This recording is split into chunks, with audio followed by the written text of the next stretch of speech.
Nah, postpartum depression ini ternyata biasanya nggak akan langsung tiba-tiba PPD ke Bina dan teman-teman. Jadi biasanya diawali dengan postpartum blues dulu.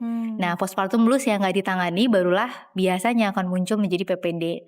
Jadi kalau postpartum blues itu di 2 minggu pertama biasanya terjadi karena perubahan hormonal. Hampir 80% kayaknya ibu akan ngalami postpartum blues ya. Jadi ini hal yang normal karena benar-benar drastis banget kita berubah hormonnya sehingga zat kimia di otak kita tuh benar-benar berubah. Fisiknya berubah, perannya berubah, ciri-cirinya kalau postpartum blues tuh kita nangis tapi tanpa ada sebab gitu. Kayak rasanya sedih. Kayak jadi lebih dikit-dikit galau, terus nangis, terus ngerasa kelelahan, ngerasa aku mampu ya nggak ngurus anak aku, kurang tidur gitu. Nah, biasanya di sini ayah tuh udah mulai atau lingkungan terdekat harus mulai aware kalau ibu udah mulai postpartum blues, itu bisa kita banyak bantuin. Nah, kalau tidak ditangani 2 minggu lebih, biasanya gejalanya akan bertambah parah. Kalau postpartum depression ciri khasnya itu udah mulai nggak tertarik ngurus bayinya.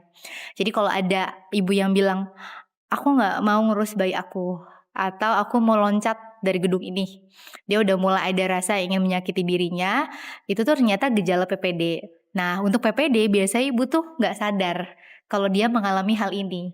Berbeda dengan baby blues, kita sadar tuh kayaknya aku stres. Jadi sebenarnya bumil-bumil atau ayah yang nonton ketika istrinya sadar dia stres tuh sebenarnya bagus ya.